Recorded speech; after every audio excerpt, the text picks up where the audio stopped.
YSRCP party and Jaganmohan Reddy గారు ఈ రెండు కూడా భూస్థాపితం కాబోతున్నాయి. దానికి గల కారణాలు ఏంటని చెప్పి పూర్తిగా వివరిస్తాను. వీడియోని అయితే చివరి వరకు చూడండి. చూసి మీకేమన్నా నచ్చిందంటే కామెంట్ చేయండి, నచ్చకపోయినా సరే కామెంట్ చేయండి. ఇక్కడ వైఎస్ఆర్సీపీ పార్టీ అధ్యక్షుడు జగన్మోహన్ రెడ్డి ప్రతి దానిలో అతని ప్రవర్తన తీరు చాలా డిఫరెంట్గా ఉంది.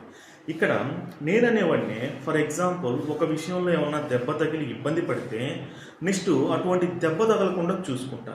కానీ ఇక్కడ జగన్మోహన్ రెడ్డి లాస్ట్ టైం 11 సీట్లు రావడానికి ఎవరెవరి కారణమో వాళ్ళనే ముందు పెట్టుకుని ఇప్పుడు రన్ చేస్తూ ఉన్నాడు. అంటే మేబీ వాళ్ళు తప్ప ఈయనకి ఇంకెవరో దొరకలేదో ఏమో తర్వాత విషయం. కానీ మనం గమనించినట్లయితే వల్లభనేని వంశీ కానీ, కొడాల నాని కానీ, ఇది పాపం ఒక డ్రైవర్ని చంపేసి డోర్ డెలివరీ చేసిన ఎమ్మెల్సీ కానీ వీళ్ళందరినీ ముందేసుకుని నడుస్తూ ఉన్నాడు. ఇక్కడ నేను క్లియర్గా ఒక విషయం అయితే చెప్తున్నా. జూలై 3వ తేదీన నెల్లూరుకి జగన్మోహన్ రెడ్డి గారు రావాలి. ఎందువల్ల ఆగిపోయాడు? కారణం ఏం చెప్పారు అంటే హెలీప్యాడ్ దొరకలేదు, దానికి సంబంధించిన స్థలం దొరకలేదు కాబట్టి ఆగిపోయాం అన్నట్టుగా చెప్పారు. అక్కడ ఎవరిని కలవాల్సింది జగన్మోహన్ రెడ్డి గారు? కాకాని గోవర్ధన్ రెడ్డి గారిని, నెల్లూరు జిల్లా అధ్యక్షులైనటువంటి కాకాని గోవర్ధన్ రెడ్డి గారిని కలవాలి.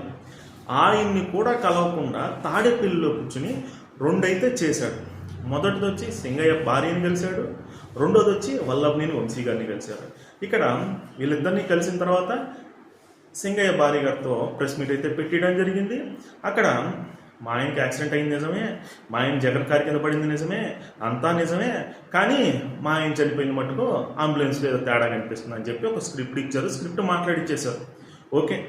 తర్వాత ఎవరైతే మన లెజెండరీ ఇన్ని రోజులు జైల్లో ఉండి బయటకు వచ్చాడో మన వల్లభనేని వంశీ వచ్చి జగన్మోహన్ రెడ్డి గారిని కలవడం జరిగింది. ఆయన ఏదో స్వతంత్ర సమరయోధంలో లోపలికి వెళ్ళేసి బయటకు వచ్చినట్టుగా ఆయనకి బ్యాక్గ్రౌండ్ మ్యూజిక్లు అవి పెట్టి జగన్ ఆయన కలిసి షేక్ హ్యాండ్ ఇచ్చుకున్న ఫొటోస్, ఆ వీడియోస్ అన్నీ కూడా వైరల్ చేశారు. ఇదే కదా చెప్తాను, జగన్మోహన్ రెడ్డికి వల్లభనేని అనే వంశీ అనే వ్యక్తి ద్వారా పెద్ద దెబ్బ తగిలింది. అయినా సరే జగన్మోహన్ రెడ్డికి ఇళ్ళల్లో ఆడవాళ్ళని తిట్టేవాళ్ళు, పాపం బడుగు బలహీన వర్గాలకు సంబంధించిన వాళ్ళని డోర్ డెలివరీ చేసేవాళ్ళు, అమ్మనా బూతులు తిట్టేవాళ్ళు వీళ్ళందరే కావాలి. కాబట్టి వీళ్ళ కోసం జగన్మోహన్ రెడ్డి పాపం నెల్లూరులో 2019లో 10కి 10 రావడం కోసం కాకాని గోవర్ధన్ రెడ్డి గారు ఎంత కష్టపడ్డారో, తర్వాత ఆయన అధ్యక్షుడైన తర్వాత పార్టీ కోసం ఎన్ని విధాలా కష్టపడి ప్రస్తుతం అయితే జైల్లో కూడా ఉంటున్నాడు. ఇన్ని చేసిన గోవర్ధన్ రెడ్డిని కలవడం కన్నా వల్లభనేని వంశీనే కలవడం ఇంపార్టెంట్ అనుకుని జగన్మోహన్ రెడ్డి వల్లభనేని వంశీని అయితే కలిశాడు. ఇది ప్రస్తుతం ఏ పని చేసినా సరే జనాలు ఏమనుకుంటున్నారు అని చెప్పి జగన్మోహన్ రెడ్డికి చెప్పేవాళ్ళు ఎవరు లేరు అనుకుంటా. ఎందుకంటే గతంలో కూడా మనం చూసాం కదా, ఎవరు ఇప్పుడు ఇంటర్వ్యూ పెట్టినా సరే జగన్ కలవాలంటే 175కు 175 వస్తాయని చెప్తేనే పంపిస్తా అని చెప్పి గేటు కాడ సజ్జలు కూర్చుని ఉండేవాడు.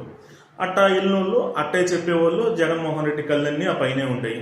ఇప్పటికైనా జగన్మోహన్ రెడ్డి ఇంత పెద్ద పతనం తర్వాత కూడా ఇవన్నీ కూడా సమీక్షలు పెట్టి తెలుసుకోకపోతే ఎలా అని చెప్పి నేనైతే అడుగుతాను. అంటే ఇంత జరుగుతున్నా తెలుసుకోకపోతే ఇంకా ఖచ్చితంగా ఆ పార్టీ కానీ ఆయన రాజకీయ భవిష్యత్తు కానీ ఖచ్చితంగా భూస్థాపితమే కదా, ఇంకా దాంట్లో తిరుగులేదు కదా. ఇక్కడ వీళ్ళు ఈ విధంగా చేస్తుంటే తెలుగుదేశం పార్టీ కానీ జనసేన కానీ ఏం చేస్తుంది? మన సత్యవేడ ఎమ్మెల్యే గారు ఒక మహిళ విషయంలో ఏదో ఆరోపణలు ఎదుర్కొన్నాడు, లేకపోతే ఏదో చేశాడు అని చెప్పి వచ్చినప్పుడు వెంటనే పార్టీ నుంచి చంద్రబాబు నాయుడు గారు సస్పెండ్ చేస్తూ ఒక లెటర్ రిలీజ్ చేశారు. అండ్ తిరుపతిలో జనసేన పార్టీకి సంబంధించిన ఒక వ్యక్తి ఆడవాళ్ళ విషయంలో ఏదో ఇన్వాల్వ్ అయ్యాడని చెప్పి అతన్ని కూడా సస్పెండ్ చేస్తూ ఒక లెటర్ని అయితే రిలీజ్ చేయడం జరిగింది. వేరే పార్టీలు ఈ విధంగా సస్పెండ్ చేసుకుంటూ పోతా ఉంటే ఓన్లీ నీ పార్టీలో ఉండాలంటే అర్హత ఏంటంటే డోర్ డెలివరీ చేయడం కానీ, అవతల వాళ్ళ భార్యను తిట్టడం కానీ, ఇవే అర్హతలుగా పెట్టుకొని నువ్వు పార్టీని నడుపుతూ ఉంటే జనాల్లో ఇప్పటికే వైఎస్ఆర్సీపీ డౌన్ఫాల్ అయిపోయింది. ఇప్పుడు నువ్వు చేస్తున్న ఈ పనులకి ఇంకా డౌన్ఫాల్ అయిపోతుంది. ఈ కారణాలు చాలు. నేను క్లియర్గా 100% ఏం చెప్తున్నాను అంటే జగన్మోహన్ రెడ్డి గారికి కానీ వైఎస్ఆర్సీపీ పార్టీకి కానీ ఇంకా ఇక్కడ ఆంధ్రప్రదేశ్లో నూకలు చెల్లిపోయాయి. ఎందుకంటారా, ప్రజలైతే వాళ్ళ దుర్మార్గమైన పాలనని అలా గత 5 సంవత్సరాలు చూసి విసుగు చెందేస్తున్నారు. ఇంకొకసారి అయితే ఛాన్స్ ఇవ్వను అంటున్నారు.